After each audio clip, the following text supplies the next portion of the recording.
Hello po, I'm Krista Sindac, ang hustler ng Terminators. Samahan niyo po kami kasama ng aking team as we discuss the wind and hydrogen energy. So, tara na!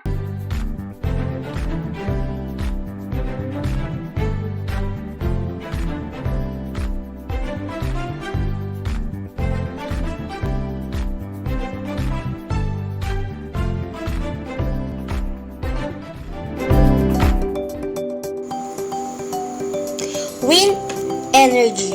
So yung wind, as we all know, is air in motion and is caused by differences in atmospheric pressure or uneven temperatures on the Earth's surface. Pero nagva-vary lang yung speed ng wind according sa geography, topography, at sa season. Kaya naman, tulad ng mga ibang renewables, may mga certain locations lang na makakapag-generate ka ng wind energy. At ito ay sa tulong ng wind turbines. Wind turbine is a device that converts mechanical energy coming from the wind into electrical energy. Yung energy that is being caught is transferred to a mechanical shaft to a generator.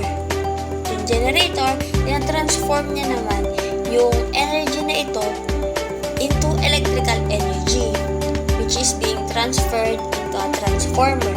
At yung transformer na ito ang nagsi-step up ng low output voltage from the generator to higher distribution voltage level. Ngayon mag-proceed naman tayo sa components and parts ng wind turbines. Una ay ang blades. Yung blades, ito yung part na nagro-rotate and is being affected by the wind. Next ay yung brake. Yung brake naman, ito ay ginagamit upang maitigil yung rotor in case of emergency. Kina-cut off lang naman niya ang mechanical or electrical drives. Sunod ay yung controllers. Yung controllers ang nagko-control ng range ng wind speed. Kasi kapag masyadong mataas yung wind speed, ay nagkakos ito ng damage sa ating wind turbines. Gearbox. Yung gearbox is used to control the rotational speed of a generator to produce electricity. Yung generator naman is used to produce 60 Hz of AC electricity per cycle. Shaft. Merong two types of shaft. Ito yung high speed, which drives the generator, and low speed naman na nagro-rotate ng about 30 to 60 RPM. The nozzle, yung lahat ng nabanggit ko kanina, yung brake, yung controller, yung gearbox, yung generator, yung shaft ay nasa loob ng isang box na tinatawag na nozzle. Pitch, it is used to control the turning of the blades, maging yung rotor speed. Next ay yung rotor. Yung rotor naman, actually yung blades and hub, ito yung bumubuo sa rotor. Yung blade, ito ay nakakonect naman dito sa rotor na to. Next ay yung tower.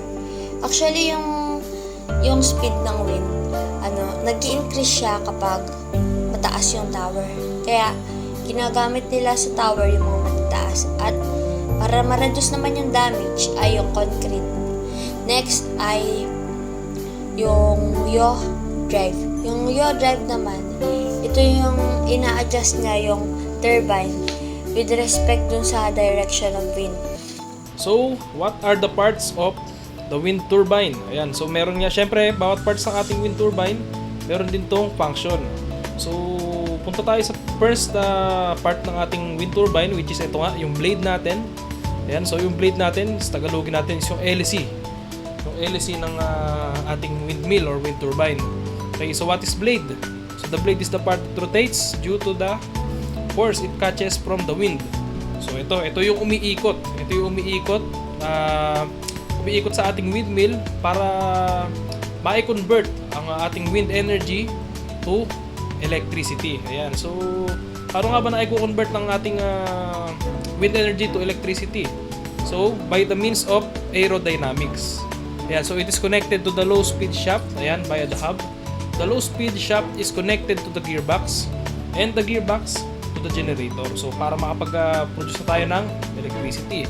So once the blade rotates, it causes the rotation of generator, thereby generating electricity. Ayan, so most wind turbine consist of 3 blades for maximum efficiency. So ang kadalasan ginagamit daw na ganito sa ating wind turbine, kung ilang blade is either 2 or 3, pero kadalasan 3 yung ginagamit natin.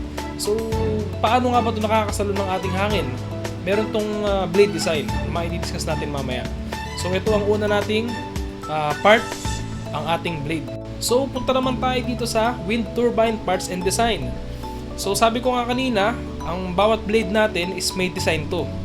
So paano nga ba ito makakasalo ng ating hangin? So to produce an amount of power, ayan. So wind turbine blades generally need to be large and tall. Ayan, so kailangan malaki daw ito and mataas.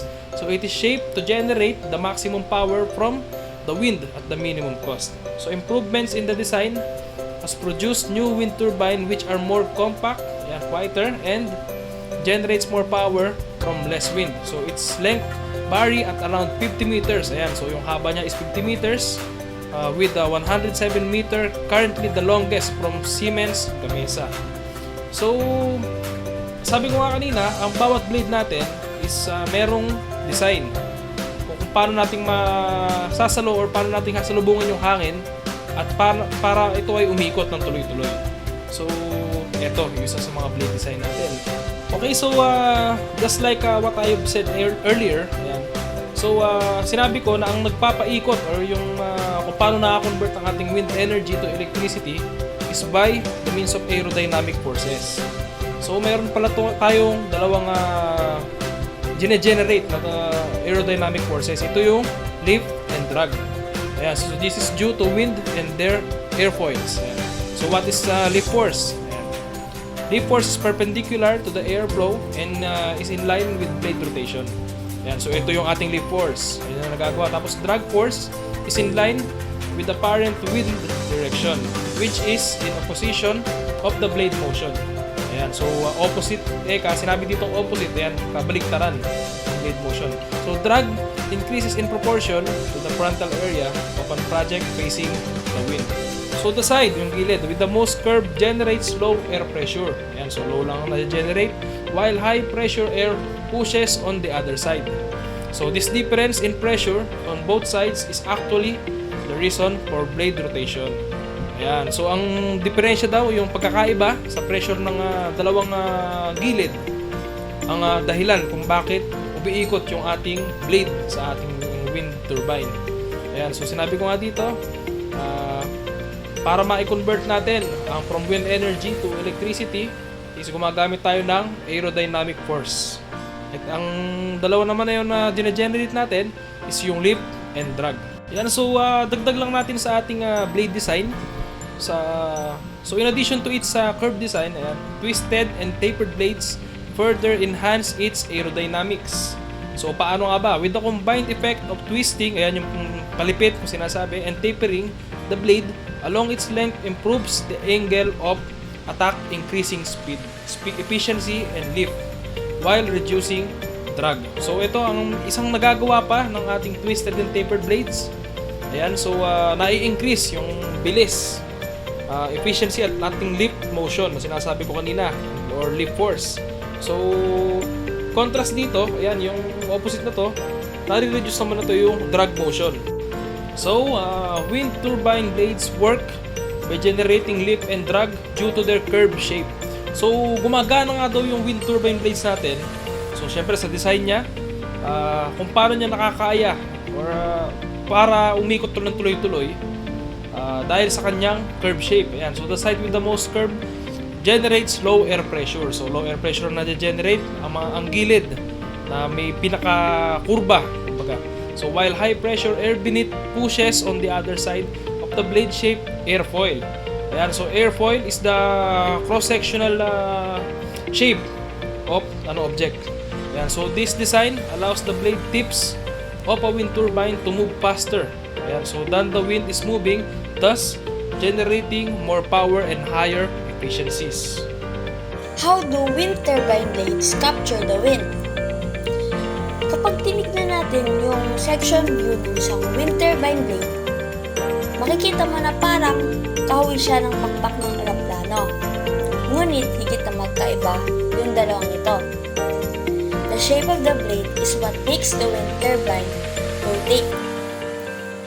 Pero, kung tama lamang yung angle of attack, kapag pinitch yung blade into the wind, the blade generates lift. The direction of the airflow is a combination of the wind and the airflow caused by the rotation of the rotor. Kaya naman magkaiba talaga yung wind turbine blade sa wings ng airplane. Malapit dun sa root or base ng blade ay mababa yung radial velocity ng blade. Pero, kasalungat naman ito kapag sa tip naman ng blade, mas mataas and can be as high as 80 meters per second yung radial velocity. Kaya, yung tip ng blade ay nakatwist sa direction lagi ng airflow. Para ma-ensure na tama yung angle of attack. Para syempre, mas makasagap ng as much energy from the wind yung wind turbine natin. Para magbigay pa ng linaw, let's answer these following questions. Which part of the blade is the leading edge and trailing edge? Front and back. So kung makikita natin dito sa picture, yung trailing edge ay yung tip ng blade or yung less curve. At ang leading edge naman ay yung mas curve pa. At ito yung root ng ating blade. Another question. What will be the rotation of the blade?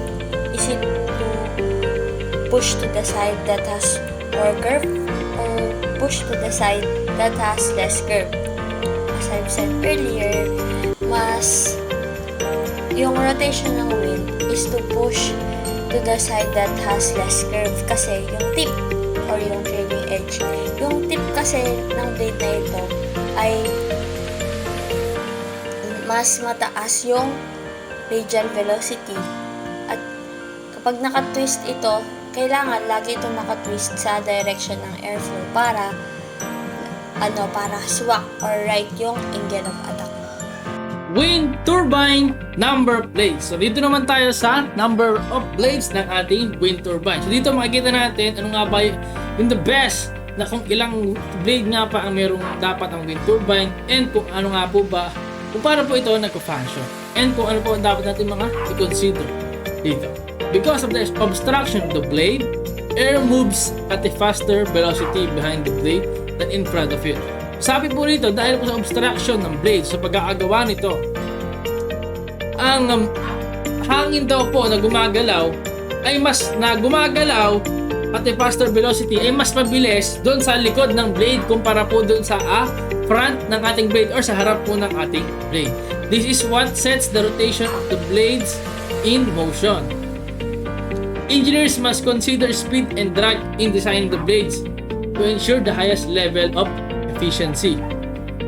So ang dapat po daw ang mga engineers, dapat po nila i-consider yung bilis at yung hatak ng wind kapag sila po ay magde-design ng blades para po ma-ensure nila, masigurado nila na pinakamataas na level or pinakamagandang level, magandang quality ang maibibigay ditong wind turbine na kanilang gagawin. For example, if too much drag is created by the obstruction of the blades, the power yield will be a lot lower. For example po rito, kapag daw po too much drag or malakas po yung hatak ng hangin na nakikreate ng obstruction ng blade, ang mangyayari daw ay makakapag-create ito ng low power or low energy. If not enough drag is created, the blades could move too quickly. Kapag naman daw hindi enough yung drag na nakikreate, yung blades naman daw po ay mag-move ng mas mabilis. Mas mabilis po siyang iikot, causing them to break the sound barrier. So, ang mangyayari po rito, is magkukos po ito ng pagkasira ng ating sound barrier.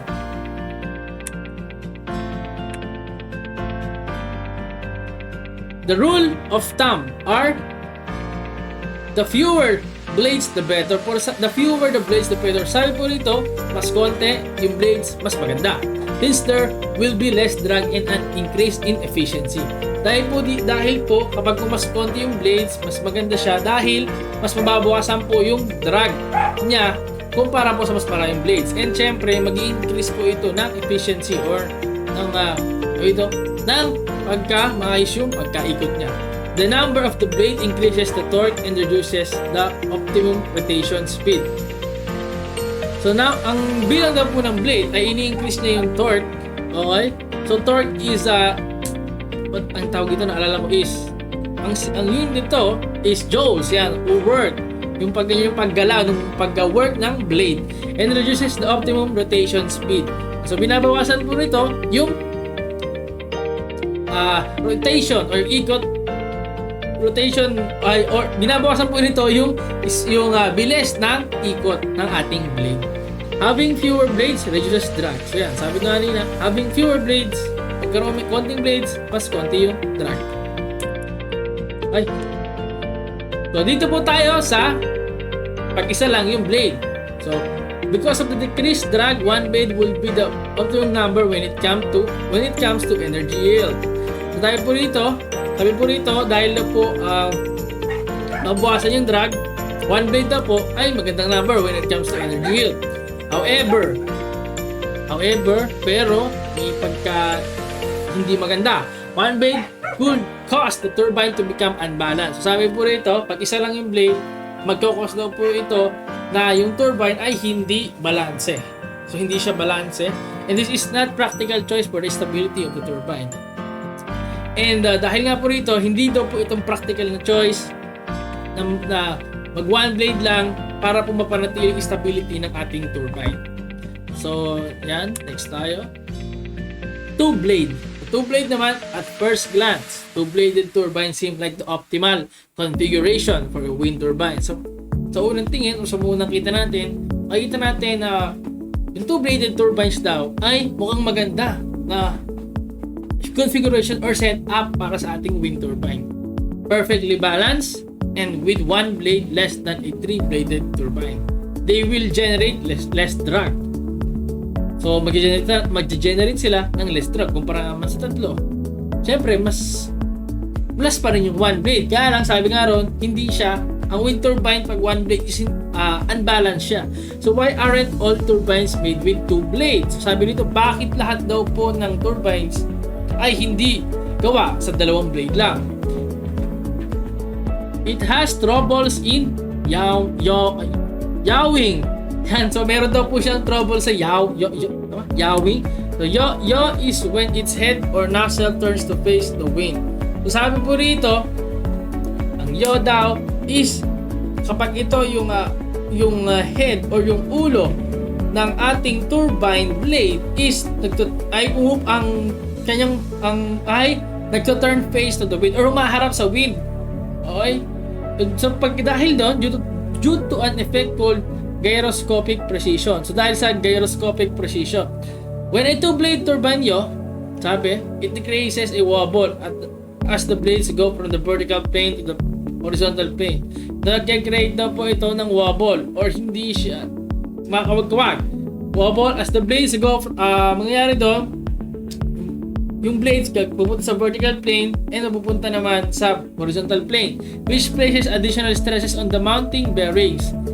So nag-create siya ng additional stress or magkakaroon ng problema sa mounting ating bearings, wearing them down faster. So mas mabilis siyang bababa or mas bababa. So next slide po tayo. So ito, more than 3 blade naman. Any number of blades greater than 3 will create greater wind resistance. So sabi po rito, pag mas marami yung blade, mas marami daw pong wind resistance. So wind resistance, ibig sabihin, nire-resist niya yung wind. Ibig sabihin, hindi siya nag-absorb ng wind. Wala siyang, konti lang yung wind na makukuha niya na makukuha ng ating wind turbine, or hindi siya iikot ng malakas dahil marami siyang blades, maraming nagre-resist ng wind, slowing the generation of electricity and thus becoming less efficient than a 3-blade turbine. Sabi po rito, nag-i-slow daw po yung generation o yung pag-create ng electricity and hindi siya ganun ka-stable o yung pag-stable ng kanyang ikot ng ating turbine or ng blade than a 3-blade turbine. So, hindi siya stable, hindi katulad ng 3-blade turbine pa natin. So, ito, 3-blade turbine to.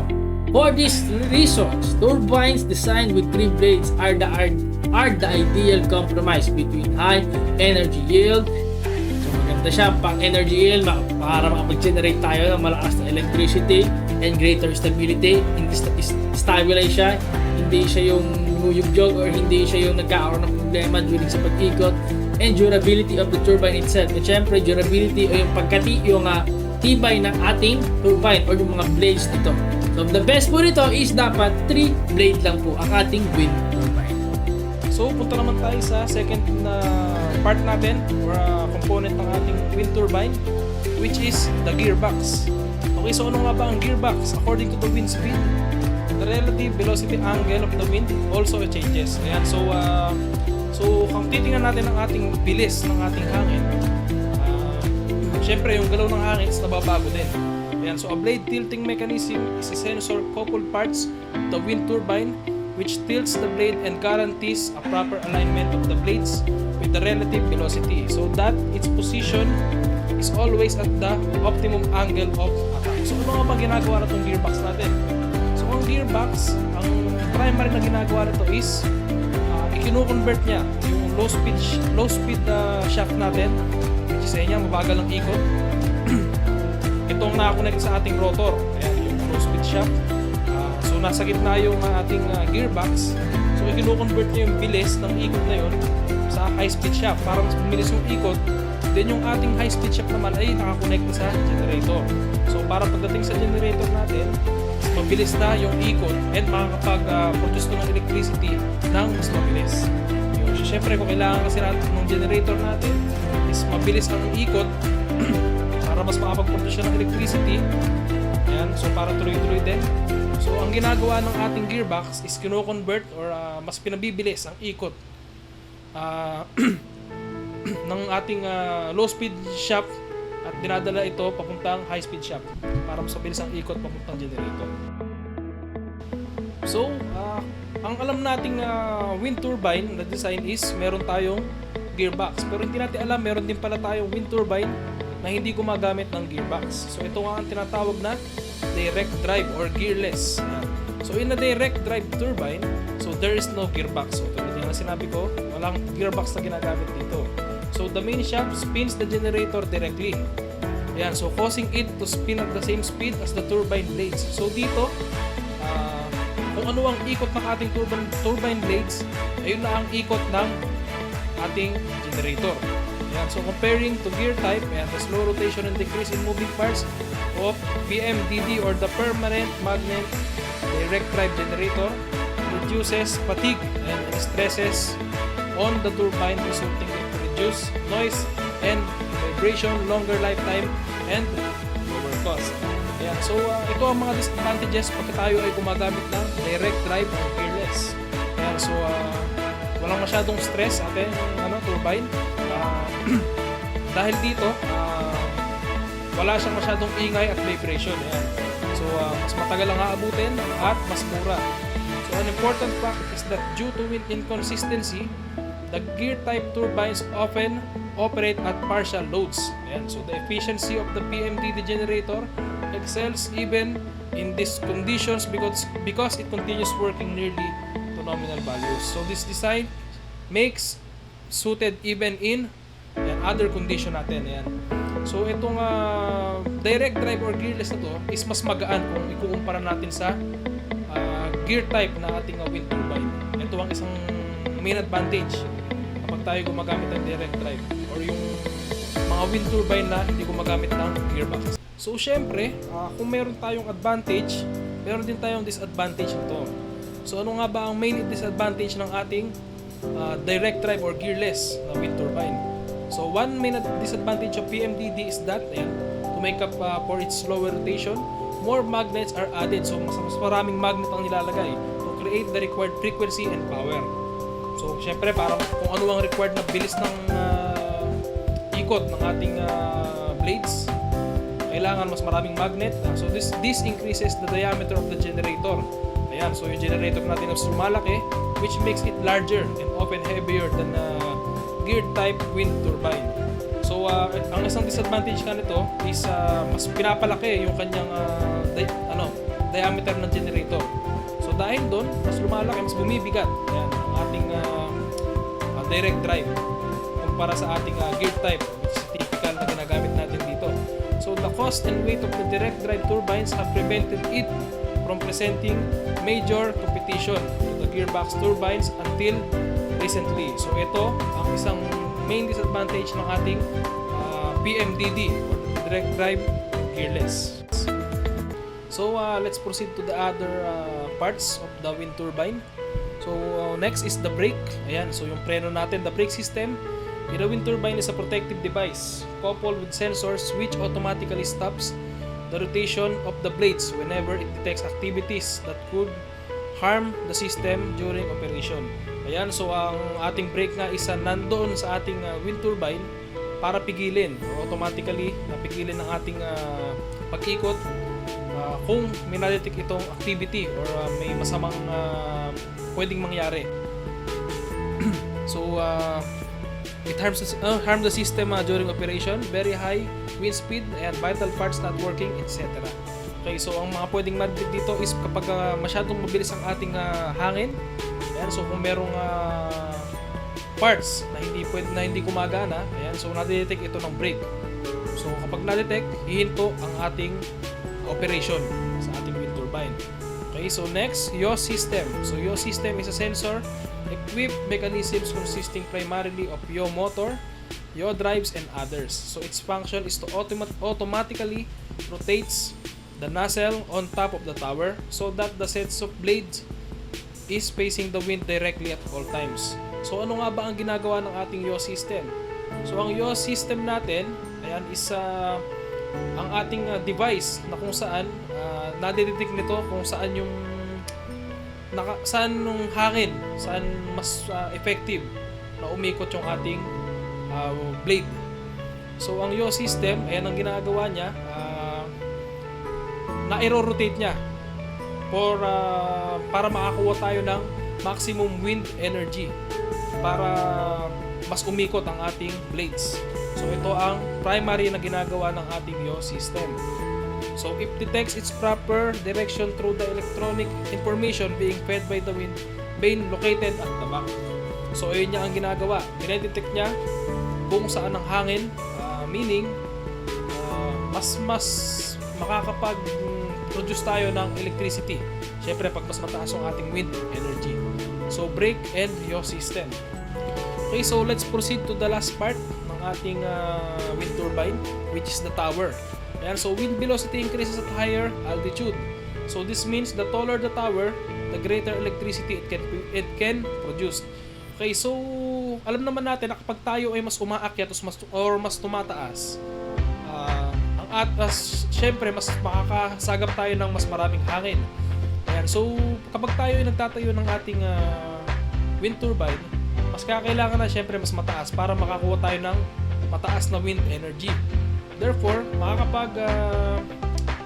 dahil dito makakapag-produce tayo ng maraming electricity.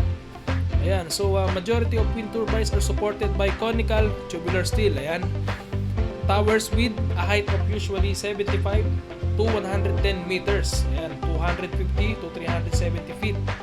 Ayan, so mataas talaga para makakuha siya ng hangin. Depending on the blade's diameter. Ayan, so nakadepende rin siya sa ating blade's diameter. So the tallest is still for completion in the mid of 2022, which is 280 meters to be installed at a test center in Western Jutland, Denmark. So ito ang pinakamataas na mga wind turbine na ating makikita ngayon in the mid of 2022 na nakalocate sa Western Jutland, Denmark. Ayan, so ang tower is ito yung pinakakatawan. wind turbine ideal location. So saan nga po ba dapat ilagay or ipwesto or build ay ilagay or pwesto yung ating wind turbine? So the best places for wind farms are in coastal areas. So ito pong coastal areas is yung mga open na lugar, yung hindi po siya crowded, para po maganda po yung ikot ng ating wind turbine. Pwede rin po siya ilagay sa ituktok ng ating mga bulubundukin, yan, surrounded hills, open plains, yan, so mga open na lugar, and sa mga gaps in mountains. So sa mga pagitan po ng ating mga bundok.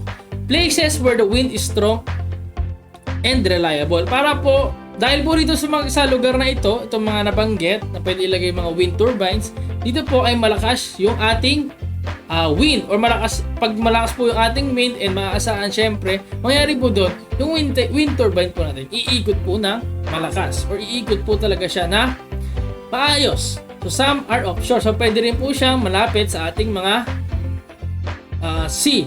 So to be worthwhile, there should be an average wind speed of around 25 km per hour.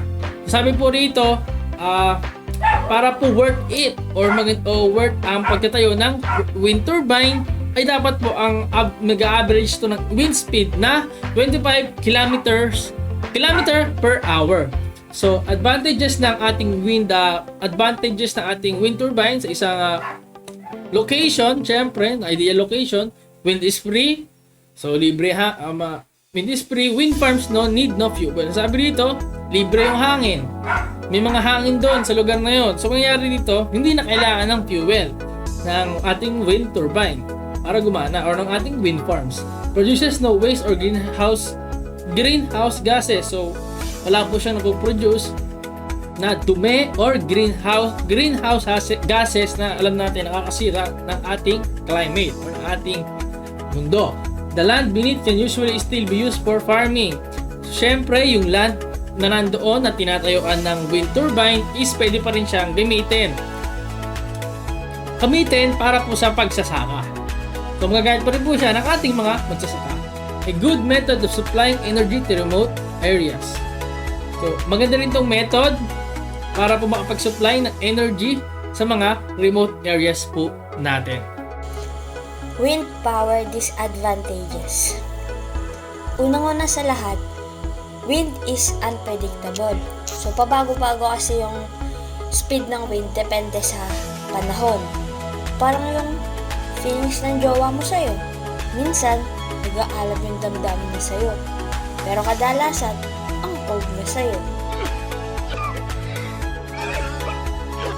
Pangalawa, meron lang kasing mga certain location na pwede ka magtayo ng mga wind turbines. Kadalasan sa mga coastal area. At diba sa mga coastal area, yung mga land dito ay higit na mas mahal. Sunod, ang pinakahuli ay yung mga nearby places na bla-block yung signal ng yung radio signal, yung TV reception. Largest wind farm. So dito po sa ating wind energy, meron po may mga pinakamalaki na wind farm. And syempre sa wind farm, meron po tayong mga maraming wind turbines. So meron po tayong matatagpuan na anim na largest wind farm na matatagpuan po natin sa iba't ibang bansa ng ating mundo. So unahin po natin na sa Gansu Wind Farm. So meron po siyang capacity na 7,965 megawatts. So matatagpuan po natin siya sa ating continent China. Yan. Kung saan nanggaling ang COVID. Sa Alta Wind Energy Center, meron siyang capacity ng 1,548 megawatts. So California, USA. Bansang United States of America.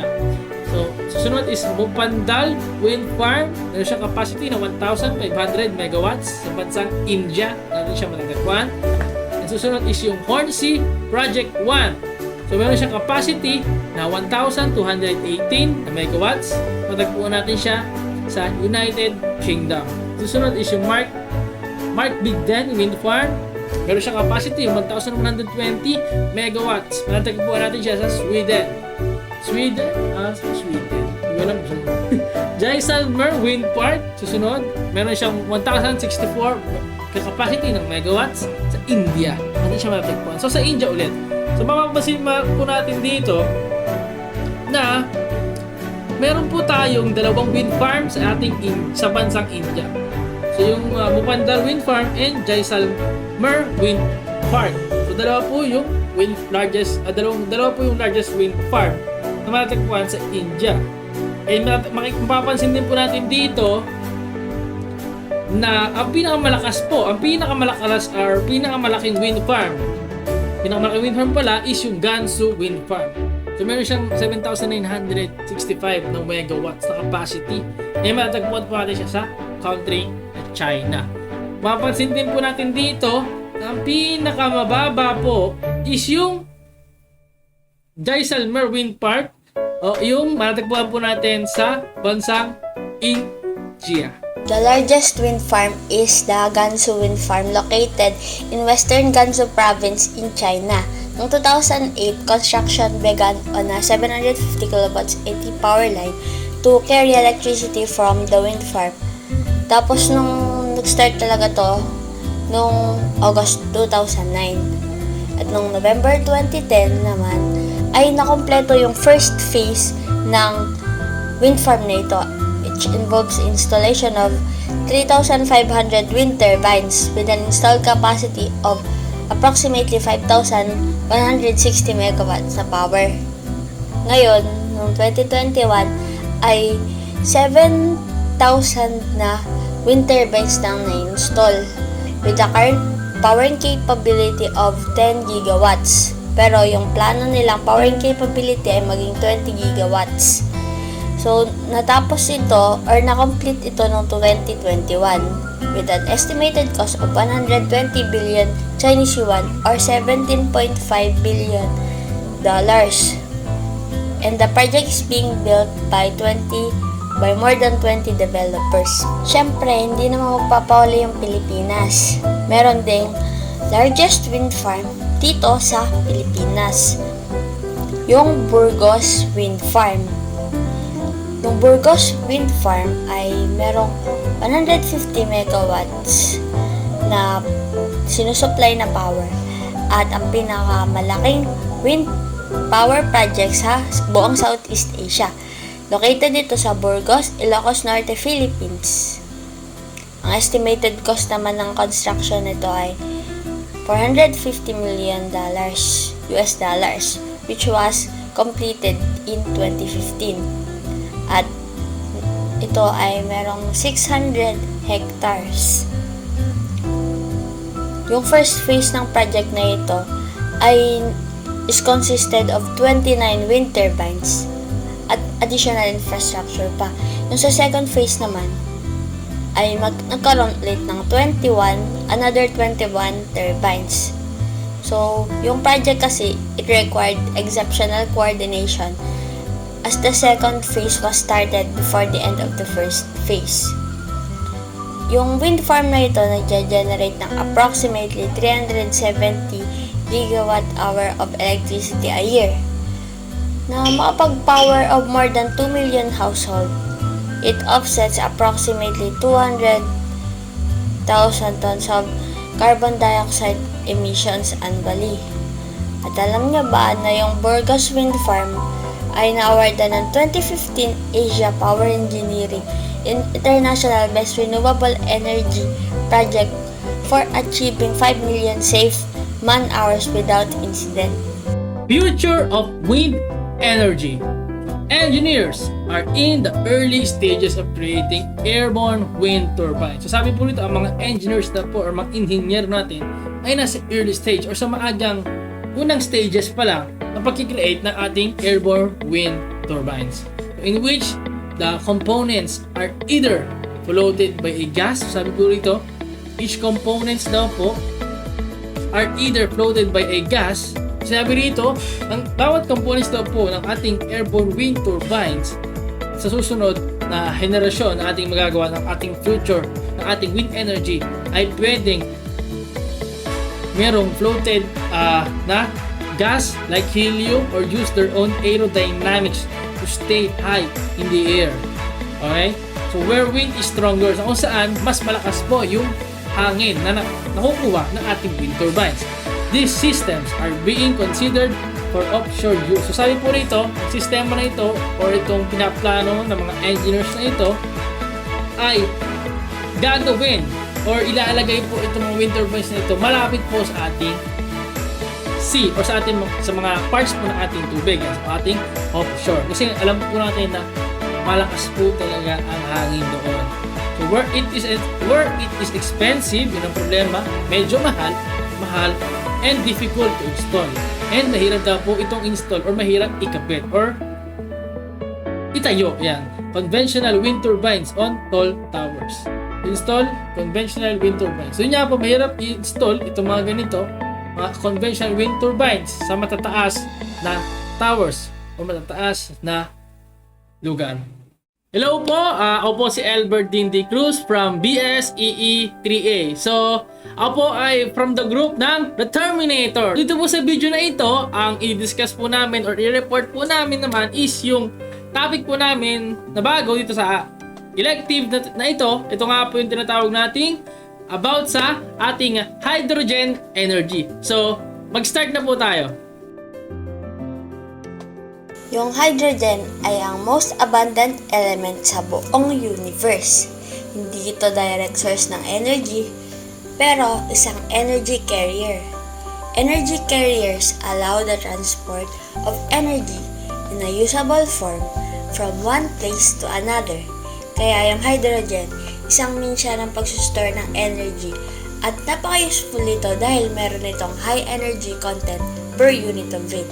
Kaya, ginagamit ito sa mga fuel cells para makapag-produce ng electricity sa mga spacecraft at mga magagandang pakinabang pa sa hinaharap. So, what is hydrogen energy? So, hindi rin natin alam kung ba't meron din palang hydrogen energy. So, may nakakapag-produce pala tayo ng electricity gamit ang ating hydrogen. So, hydrogen energy involves the use of hydrogen. Ayan, so yung alam natin na 1 sa ating periodic table and or hydrogen containing compounds to generate energy to be supplied to all practical uses needed with high energy efficiency and overwhelming environmental and social benefits as well as economic competitiveness. Ayan, so paano nga ba nakakapag-produce ng electricity gamit ang ating hydrogen? So, nakakapag-produce tayo ng electricity if hydrogen atom and oxygen atom is combined. Ayan. So, hydrogen energy conversion systems are expected to become the choice of the future energy system. Ayan. So, sinasabi dito na ang hydrogen energy natin ay isa sa mga future na pwede nating gamitin sa ating kung paano tayo nakakapag-generate ng electricity. Ayan, so it is possible to produce hydrogen from sustainable and renewable sources. Ayan, so sinasabi nga dito, ang hydrogen is one of the most advanced na pwede natin gamitin when it comes to generating electricity nga natin. Hydrogen energy is one of the advanced types of producing electricity. Hydrogen power plant. Yung hydrogen power plant ay isang facility na nag-store ng hydrogen upang mag-supply ng electricity mula dito. So, katulad ng nuclear power plant ay isa silang malaking facility na although mas mahal pero nagpo-produce ng less or no emissions of carbon dioxide gas. Ayan, so how hydrogen power plant works. So a fuel such as hydrogen, ayan, so dito ang pinag-uusapan natin is hydrogen is fed to the anode, which is yung ating positive side, and air is fed to the cathode, ito yung negative side natin. So in a hydrogen fuel cell, a catalyst at the anode separates hydrogen molecules into protons and electrons. Ayan, so pinagse-separate natin yung protons and electrons. So which take different paths to the cathode. So cathode kasi yung natin, yung ending path natin, which is siya yung naglalabas. Okay, so the electrons go through an external circuit creating a flow of electricity. So sa electrons nagmumula ang ating flow ng electricity. Okay, so large tanks of liquid hydrogen will feed into thousands of hydrogen fuel cells. So these fuel cells are solid structures containing an electrolyte fluid and two terminals much like batteries. So ang electrolyte natin is ito yung mga substance natin na kapag na-dissolve sa ating water is sila ay nagpo-produce ng electricity. So yun ang meaning ng ating electrolyte. So shown dito sa ating figure, ayan. So kung paano nagmumula, ito ang paano gumagana ang ating hydrogen power plant. Ayan. Battery parts and function. So, ngayon naman po, i-discuss po natin yung mga iba't ibang parts ng ating battery. So, ano nga ba meron dito, kung components nito, at syempre yung mga function o yung mga gamit ng mga parts nito. Syempre, unahin po natin yung electrolytes. So, electrolytes is isang a chemical compound that conducts electricity by changing into ions when melted or dissolved into a solution. Sabi po rito, ang electrolytes daw po ay isang chemical. Isang chemical na compound na kung saan ito po ay nagkokontak ng electricity or ng kuryente. So, may isang chemical compound na nag-create ng electricity or ng kuryente sa pamamagitan ng pagpapalit ng ions. So, changing into ions at kapag ito ay na-melt o nalusaw o kaya na-dissolve, melted or dissolved, pare same lang, nalusaw or pira-piraso into a solution. It can be a liquid or paste-like substance. Sabi ko rito, pwede itong liquid or pwede rin po itong parang pandikit. Liquid, so syempre liquid yan yung no definite shape, no definite volume. Ayan. So indefinite shape and indefinite volume. Yan yung ating pag-aralan po sa science. Anode is the negative or reducing electrode that releases electrons to the external circuit. Sabi po rito, ang anode na po ay isang negative or reducing electrode that releases electrons to the external circuit. Sabi po rito, ang anode ay may negative electrons. Negative electrons na kung saan ito ay nire-release sa ating external circuit. Pagkatapos po nun, it oxidizes during the electrochemical reaction. At ito ay nag-oxidize during the electrochemical reaction. Sa cathode po, cathode is the positive or oxidizing electrode that acquires electrons from the external circuit. Kung sa anode po, negative yung negative electrons or reducing electrode ang ginagawa po doon, yan, negative electrons, anode. Dito naman po sa cathode, positive naman po tayo dito. Positive electrons and oxidizing electrode naman po ang nangyayari dito. From sa ating external circuit, it is reduced during the electrochemical reaction. And nababawasan naman po during the electrochemical reaction po natin. Ang electrochemical reaction, syempre, electrochemical reaction, ito po ay reaction na yung kuryente ay related sa ating chemicals or yeah. So, ito po yung mga kanya-kanya example po nila. Makikita po natin dito. So, you can see po, electrolyte examples, ammonium, chloride, zinc, yan. Zinc chloride, potassium, hydroxide, lithium, tin, phosphorus, sulfide, sulfuric acid. And in anode examples, zinc, metallic, lithium, lead. And in cathode examples, manganese dioxide, carbon, lead dioxide, and copper. Okay, so battery. So alam naman natin lahat na ang battery is napakalaking tulong sa buhay natin. And nowadays, since ang ating technology is nag-evolve, mas gumagamit tayo ng ating battery. So ano nga ba ang battery? Yan, dito natin, a battery is a device that stores chemical energy. Yan, so nag-i-store siya ng chemical energy at kino-convert ito sa electrical energy. Okay, so the chemical reaction in a battery involve the flow of electrons. Ayan, so magpo-flow ang ating electrons from one material, so ang ating electrode nga, and to another through an external circuit. Okay, so the flow of electrons provides an electric current. Ayan, so ang pagpo-flow ng ating electron ay nagpo-provide siya, nagbibigay nagbibigay siya ng kuryente that can be used to do work to balance the flow of electrons. So yung electric current naman ay ginagamit natin upang balance ang ating flow of electrons. Charged ions also flow through an electrolyte solution. Ayan, so sabi ko nga kanina, electrolyte solution is ang substance natin, yung pag na-dissolve sa ating water is nagpo-provide ito ng electricity. Ayan. That is in contact with both electrodes. So different electrodes and electrolytes produce different chemical reactions that affect how the battery works. Ayan, so how much energy it can store and its voltage. Okay, so alam naman nga natin ngayon na tayo ay gumagamit sa buhay ng battery. Sobrang gamitin sa atin na to. Ayan, so from yung mga cellphone natin, yung mga flashlight, and etc. So gumagamit tayo ng battery, kumbaga nakakabit na sa buhay natin to. And alam naman natin kung gaano kalaki ang tulong. Hindi lang dito sa hydrogen ginagamit. Alam naman natin gumagamit din tayo nito sa photovoltaic system, which is yung gumagamit nga tayo ng solar panel. So doon din gumagamit tayo ng battery. So talagang sobrang laking tulong nito. Okay, so paano nga ba gumagana ang ating battery? So how it works? An electrochemical battery produces electricity with two different metals in a chemical substance called an electrolyte. So ito ang dalawang metals natin. Ayan. So yung itong dulo and itong dulo na yan. Ayan. So one end of the battery is attached to one of the metals. Ayan. Ito yung one end natin.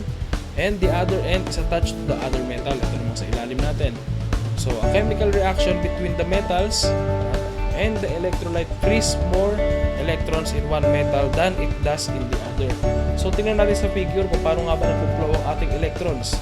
So syempre, alam naman natin ang electrons natin ay ang nagpo-produce ng ating electrical energy. So kapag nag-flow siya, ayan.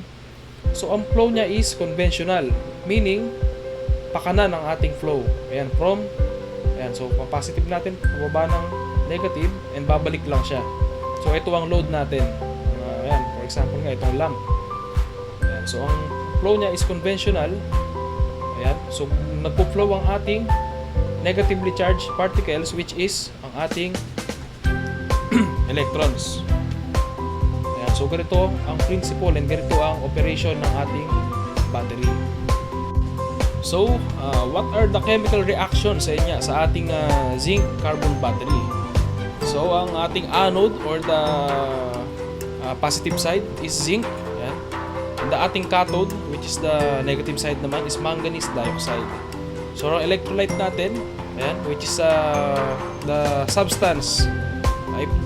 If this substance is dissolved in water, it produces electricity.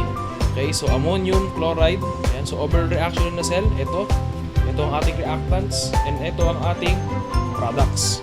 Yeah, so the exact mechanism for this is complicated, and there is still controversy over the exact mechanism. However, the approximate Hipster reaction are, ayan, so ito ang anode natin, and ito ang reactants, and ito ng ating products. Ayan, so ito ang electrolyte, ammonium chloride. Ito cathode natin, ito. So ito ang kinalabasan natin, ito yung products nga natin, Mn2O3 plus H2O plus 2 NH3. And the overall reaction in cell, the Zn plus 2MnO2. And ito yung ating product, which is the ZnO plus Mn2O3. Yan, so another chemical reaction, so may another chemical reaction tayo, is the ammonium ion produces two gaseous products. Yan, so ito ang ating another two gaseous products na napoproduce. Ayan, so ito ang ating reactants, and ito ang ating products. Ayan, 2NH3 plus H2. Ayan, so lastly, ito nga ating mga na-produce, ZnCl2 plus 2NH3. Ayan, so equal natin sa ZnNH3 2Cl2. Ayan, so 2MnO2 plus H2. Ayan, so equal natin dito. Ito ang ating reactants. Tandaan natin, ito ang reactants, and ito yung kinalabasan, Mn2O3 plus H2O. So ang reactants is ito yung dinadagdag or ang ating minaminus sa mga chemical. Ayan, So napag-aralan natin sa chemistry ang lahat. And ito ang ating products, which is ito ang kinalabasan. Ito ang kinalabasan sa pinag-plus or pinag-minus ng mga chemicals. So ito ang mga products natin. Hydro fuel cells. How it works? So paano nga ba gumagana ang ating hydro fuel cells? So hydro fuel cells work like battery. So ito daw po ay gumagana or nagwo-work parang baterya ng remote. Ayan, example niyan, o mga baterya na o mga electronics or mga devices na kinakailangan ng battery. But they do not run down or need recharging. Pero sabi po rito ay hindi daw po sila nawawala ng energy or hindi daw po nila kailangan mag-recharge. Okay? So hindi po siya katulad ng mga batteries, di ba po nangyari po sa remote. So ginagamit po natin yung remote sa TV, pero pagka po yan is hindi na po yan gagana. Ang ibig sabihin po naubos na po yung laman po ng ating battery or yung energy po ng ating battery na iyon. Pero sa hydro fuel cells ay iba naman po ang kaganapan or nangyayari. Hindi na po niya kailangan mag-charge. So they produce electricity and heat as long as fuel is supplied. Sabi po rito, ito po ay nakakapag-produce ng electricity at init. Basta po, ang fuel na ito ay nasusuplayan or nabibigyan. So, makita po natin dito yung fuel cell po natin or example po ng hydro fuel cells po natin. So, makikita po natin dito, fuel cell stack. So, makikita po natin dito na meron tayong anode and cathode po dyan. So, ganoon naman po sa battery. Meron tayong anode and then meron tayong cathode. So, yun po yun. So, meron din po tayong hydrogen fuel na pumapasok. Okay, and then meron din po tayong hydrogen na lumalabas o nagre-recycle. Kumbaga po, papasok, lalabas. So meron din po tayong oxygen na nanggagaling sa air, papasok, and then lalabas din po yung air and water vapor po natin na nanggagaling naman po sa hydro fuel cell. Kumbaga po, isa lang po siyang cycle na may papasok na hydrogen and oxygen para po dun sa ating hydro fuel cells para po siya mag-function, and then may lalabas din po yon. Kumbaga po yung nailalabas po na hydrogen and air and water vapor ay yun po yung napoproduce sa ating hydro fuel cells. So may iba rin po siyang parts. So meron po siyang gas diffusion layer. Dalawa po yung kanyang layer sa magkabila. Doon po meron tayo sa anode, meron tayo sa cathode, meron siyang catalyst doon sa gitna, and then meron tayong proton exchange membrane. So yan po yung ating hydro fuel cell na yan po sa ating picture. So a fuel cell uses the chemical energy of hydrogen or another fuel to cleanly and efficiently produce electricity. So sinasabi po rito, ang fuel cell daw po ay gumagamit ng isang chemical na enerhiya ng hydrogen or ng ibang fuel or ibang fuel para po maglinis, para po linisan, para po maglinis, mag-serve as nililinis, and para po makapag-produce ng electricity. If hydrogen is the fuel, electricity, water, and heat are the only products. Sabi po rito, if ang hydrogen lang daw po yung ating fuel, kuryente, tubig at init ang only produce na products. Fuel cells are unique in terms of the variety of their potential applications. So sabi po rito, ang fuel cells na po ay unique. Okay, unique o kakaiba po ang ating fuel cells dahil po siya ay may iba't ibang potential na applications or pwede po natin siyang magamit sa iba't ibang bagay. They can provide power for systems. So yan, example dyan, pwede sila makapag-provide ng power sa isang system as large as utility power station. So pwede po silang gamitin sa isang power station na napakalaki. As small as a laptop computer and as small as laptop computer. So pwede rin po siyang gamitin isang laptop computer or personal computer. So makikita po natin dito sa picture na ito po yung nangyayari doon sa ating hydro fuel cells. Kung saan niya ginagamit yung chemical energy ng isang hydrogen or ibang fuel. So may fuel na papasok, so syempre pagka may fuel na papasok, yung nasa loob, and then pagka may ilalabas din na fuel or ng excess na fuel, yung sobra, ipapasok din ng air, and then may lalabas din na unused gas. Dahil yung air na yun, unused gas outlet kasama ng tubig. So meron din tayong anode, cathode, and electrolyte. So itong ganito is pinag-aralan dito sa chemistry. Ayan, yung mga 2E, negative. Alala pa natin yung may mga balancing pa. Ibabalance pa po yung dalawang equation. Equation ba yun? Yan. Pero nakalimutan ko na po yung mga sa chem yan. Medyo nakalimutan ko na. Ayun po. Hydrofuel cells, why it hasn't gone mainstream. Yung hydrogen, actually meron siyang potential maging mainstream energy technology. Kasi mas clean siya kumpara sa ibang mga sources ng energy. Pero maraming mga factors na kino-consider din kasi. So why it hasn't gone mainstream? Hydrogen production through methane. Yung sa pamamagitan ng steam reforming, sineseparate ng mga hydrogen atoms mula sa mga carbon atoms in methane. Ang mahal yung production na ito, tapos nag-emit pa ng mga greenhouse gases din. So, pangalawa, hydrogen production through water. Ito naman, ginagamitan ng electrolysis, pag-separate ng hydrogen sa tubig. Kaso, katulad ng methane, mahal, expensive kasi siya. So, mga factors na kino-consider ay una yung cost. Dahil nga, kailangan mo dyan ng mga billion na dolyar mga para sa production at sa paggamit ng sa hydrogen energy. Pangalawa yung storage. Kasi mag-struggle ka rin sa storage. Kinakailangan mo dyan ng power plant. Saka ng mga tanks at heavy duty fueling lines. Na hindi rin naman biro kasi kapag magdi-distribute ka nga naman ng yung kuryente sa masa, ang dami niyan. So, storage, kino-consider din. Sunod yung leak. Syempre, kino-consider din nila, syempre magkakaroon talaga dyan ng leaks sa production at sa use ng hydrogen fuel. Kasi, kita mo naman, mahal na nga. Diyos ko pa, tas hirap i-store. Tapos, magli-leak lang. Diba? Parang ang hassle-hassle naman nun. Kaya, hindi parang for future use pa lang talaga to.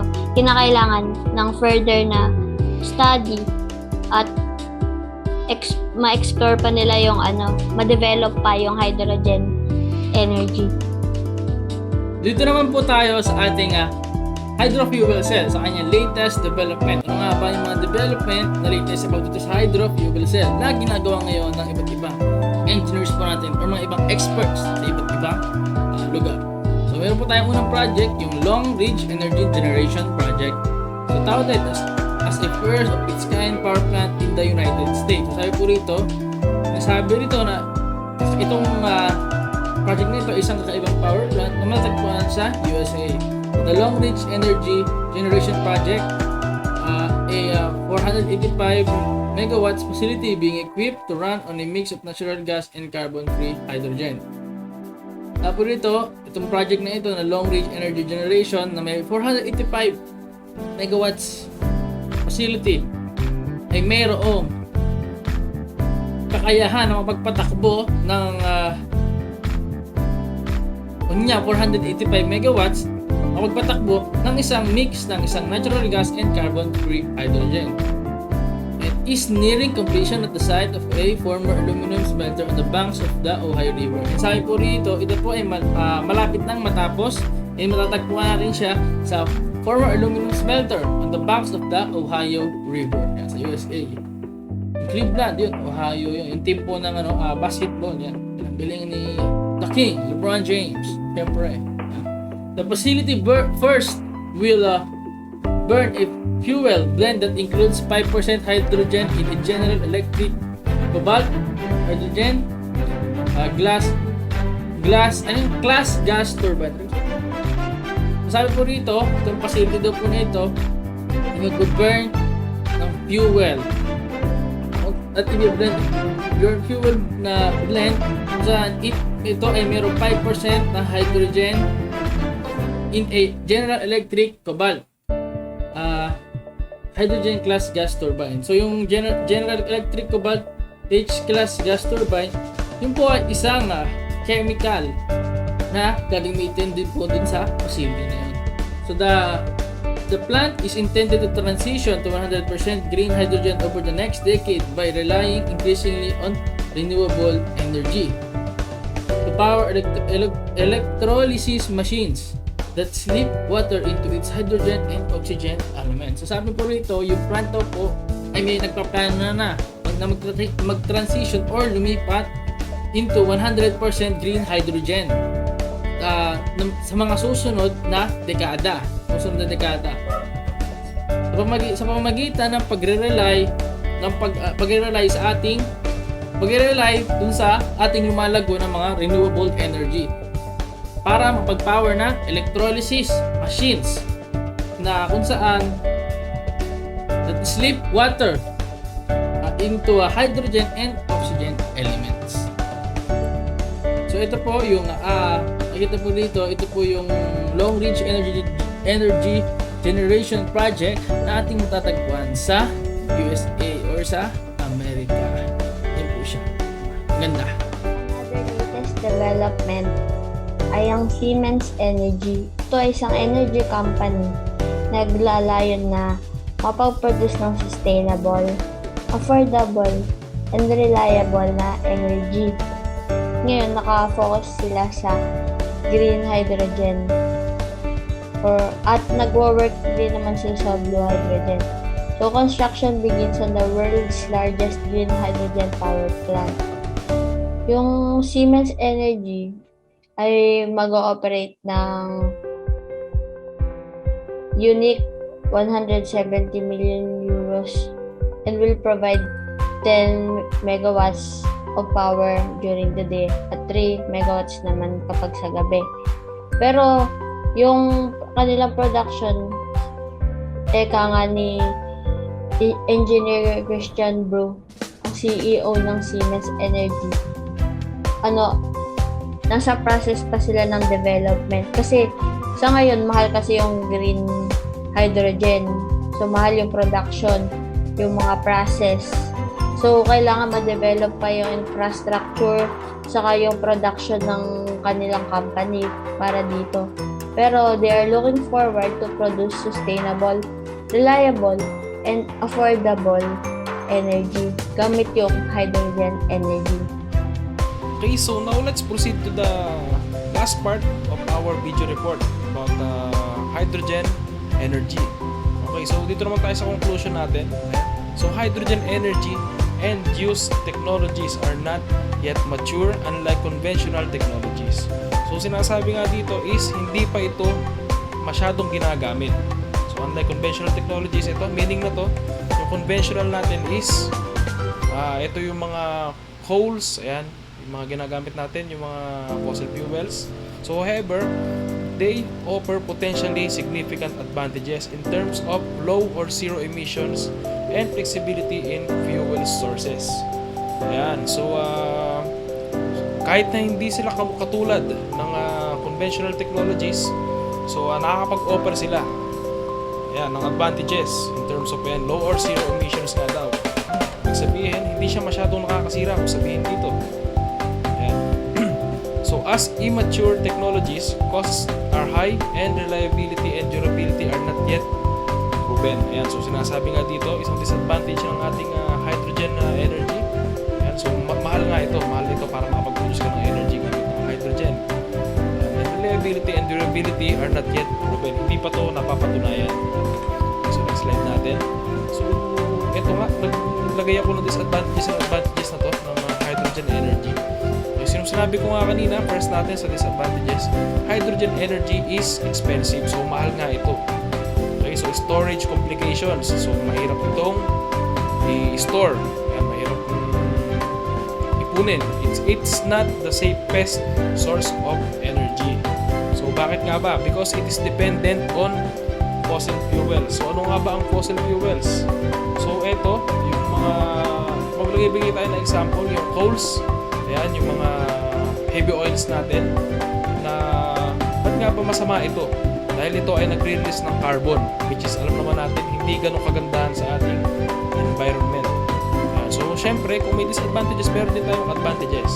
So it is a clean and flexible energy source. Ayan, so malinis siya compare mo sa iba. And it is a renewable energy source. So meaning, napapalit siya.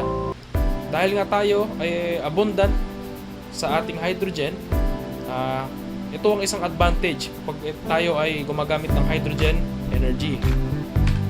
Okay, so lastly, over the long term, ayan, hydrogen energy is likely to be used in many everyday situations, and hydrogen energy technologies will replace many conventional technologies. Ayan.